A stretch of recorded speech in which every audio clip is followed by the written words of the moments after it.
வணக்கம். இலங்கை செய்திகளுடன் நான் நிரோஷன். விரிவான செய்திகளுக்கு முன் தலைப்புச் செய்திகள்.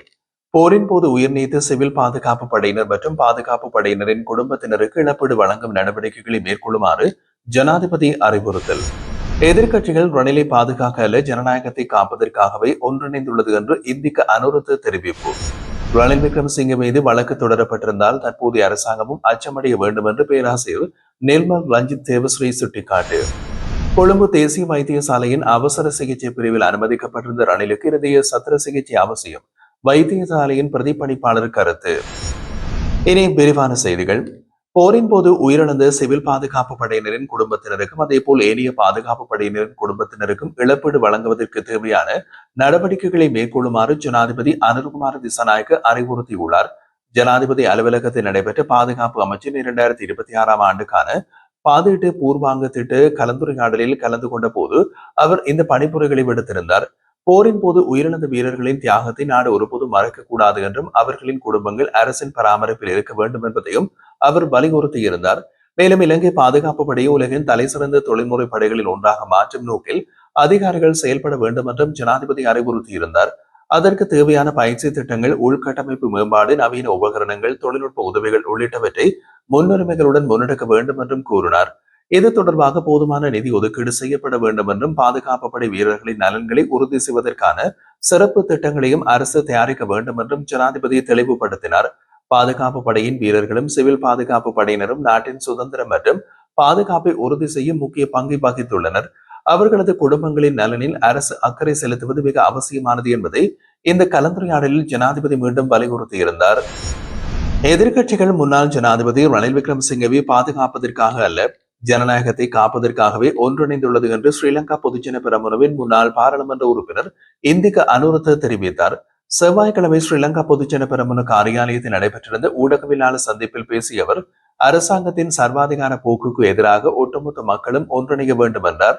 அவர் மேலும் குறிப்பிடுகையில், முன்னாள் ஜனாதிபதி மஹிந்த ராஜபக்ச எப்போதும் ஜனநாயகத்தையும் சட்டவாட்சியினையும் முன்னிலைப்படுத்தி செயல்பட்டார். வடக்கு மற்றும் கிழக்கு மாகாண மக்களுக்கு ஜனநாயக உரிமைகளை வழங்கியும் தேர்தலை நடத்தியும் உள்ளார். எமது அரசாங்கம் ஜனநாயகத்தையும் சட்டவாட்சி கோட்பாட்டையும் கடைபிடித்து செயல்பட்டது. இன்று ஜனநாயகம் என்றால் என்ன என்பதை மக்கள் விடுதலை முன்னணிக்கு கற்றுக் கொடுக்க வேண்டிய நிலைமை ஏற்பட்டுள்ளது. இதே நேரத்தில் நிறைவேற்று அதிகாரமிக்க முன்னாள் ஜனாதிபதி ஒருவரை அரசியல் பழிவாங்கலுக்குள் தள்ளியிருப்பது இலங்கையின் வரலாற்றில் முதன்முறையாகும். இது சட்டத்தின் முன் அனைவரும் சமம் என்ற கொள்கைக்கு முரணானது. அரசாங்கத்தின் அமைச்சர்களும் பிரதியமைச்சர்களும் மீது பல குற்றச்சாட்டுகள் முன்வைக்கப்பட்டிருந்தாலும் அவற்றில் இதுவரை எதுவும் விசாரிக்கப்படவில்லை. இப்படிப்பட்டிருந்த சூழலில் சட்டத்தின் முன் அனைவரும் சமம் என்ற கோட்பாட்டை எப்படி நிலைநிறுத்த முடியும் என்றும் அவர் கேள்வி எழுப்பியிருந்தார். இதனால் நாட்டில் ஜனநாயகத்தை காப்பாற்றவும் சர்வாதிகார ஆட்சிக்கு எதிராக போராடவும் அனைத்து மக்களையும் ஒன்றிணைய வேண்டும் என்றும் அவர் வலியுறுத்தியுள்ளார். முன்னாள் ஜனாதிபதி ரணில் விக்ரமசிங்க மீது வழக்கு தொடரப்பட்டிருப்பதால் தற்போதைய அரசாங்கமும் அச்சமடைய வேண்டும் என்று பேராசிரியர் நிர்மல் ரஞ்சித் தேவஸ்ரீ தெரிவித்தார்.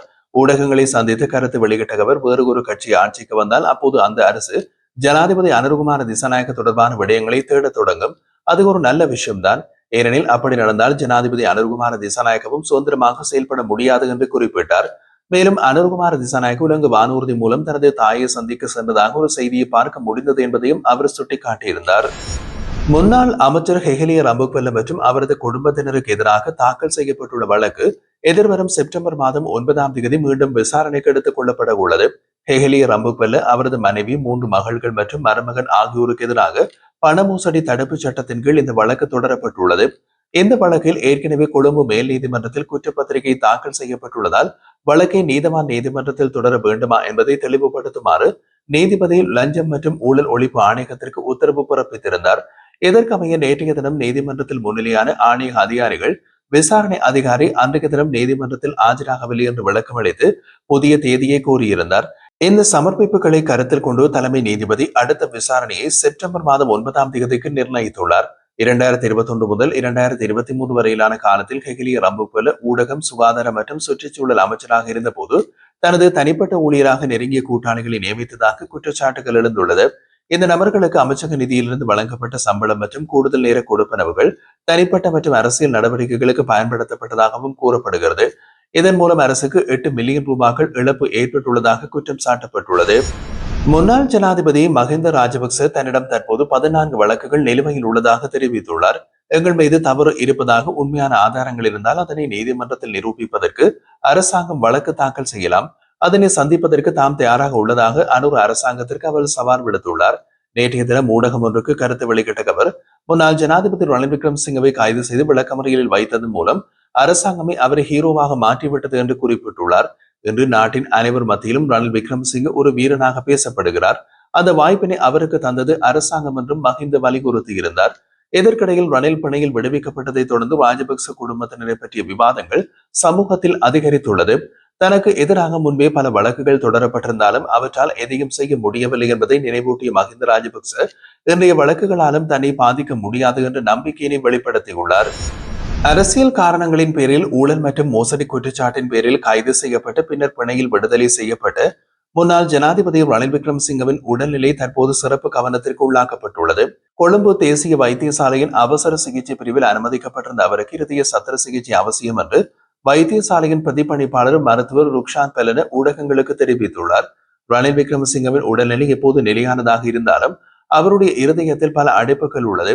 இதனால் சத்திர சிகிச்சை செய்ய வேண்டும் என்று மருத்துவர்கள் பரிந்துரைத்துள்ளதாக அவர் கூறியுள்ளார். ஆனால் தேசிய வைத்தியசாலையில் தற்போது அதிகமான நோயாளிகள் காத்திருப்பு பட்டியலில் உள்ளதால் உடனடியாக இருதய சத்திர சிகிச்சை செய்ய இயலாது. எனவே ரணில் விக்ரமசிங்க தனியார் வைத்தியசாலையில் சிகிச்சைகளை மேற்கொள்ள முடியும். இல்லையெனில் குறைந்தது 2 ஆண்டுகள் வரை அவர் காத்திருக்க வேண்டி இருக்கும் என்றும் அவர் எச்சரிக்கை விடுத்தார். உடனடியாக சத்திர சிகிச்சை தேவைப்படும் பல நோயாளிகள் தேசிய வைத்தியசாலைக்கு வெளியே காத்திருக்கின்றார்கள். எனவே முன்னுரிமை வழங்கி சிகிச்சை செய்வது சாத்தியமில்லை. இதனால் ரணில் விக்ரமசிங்க சத்திர சிகிச்சை மேற்கொள்ள வேண்டுமானால் தனியார் வைத்தியசாலையில் தான் செய்ய முடியும் என்றும் மருத்துவர் பெலன மேலும் விளக்கம் அளித்துள்ளார். இலங்கையின் ஆடை ஏற்றுமதி துறை 2025ஆம் ஆண்டு ஜூலை மாதத்தில் நிலையான வளர்ச்சியினை பதிவு செய்துள்ளது. கூட்டு ஆடை சங்க மன்றம் வெளியிட்ட அறிக்கையின்படி 2024ஆம் ஆண்டு ஜூலை மாதத்தில் 414.38 மில்லியன் அமெரிக்க டாலராக இருந்த ஆடை ஏற்றுமதி 2025 ஜூலை மாதத்தில் 9.84% அதிகரித்து 455.16 மில்லியன் அமெரிக்க டாலராக உயர்ந்துள்ளது. அத்துடன் ஐரோப்பிய ஒன்றிய சந்தைக்கு செய்யப்பட்ட ஏற்றுமதி 25% வலுவான லாபத்தை பெற்றுள்ளது. அதேபோல் ஏனைய சந்தைகளுக்கான ஏற்றுமதியும் 24% உயர்வை கண்டுள்ளது. ஆனால் முக்கிய சந்தைகளில் சில இடங்களில் கலவையான நிலைமைகள் பதிவாகியுள்ளது. குறிப்பாக பிரித்தானிய சந்தையில் 0.72% அளவிலான சிறிய அளவிலான அதிகரிப்பு ஏற்பட்டுள்ளது. மறுபுறம் அமெரிக்க சந்தைக்கான ஏற்றுமதி 2.7% குறைந்துள்ளது. கூட்டு ஆடை சங்க மன்றம் இது குறித்து வெளியிட்ட தகவலில் உலகளாவிய பொருளாதார சூழ்நிலைகள் தேவையில் ஏற்படும் மாற்றங்கள், சந்தை போட்டிகள் போன்றவை அமெரிக்க சந்தையில் வீழ்ச்சிக்கு காரணமாக இருக்கலாம் என்று குறிப்பிடப்பட்டுள்ளது.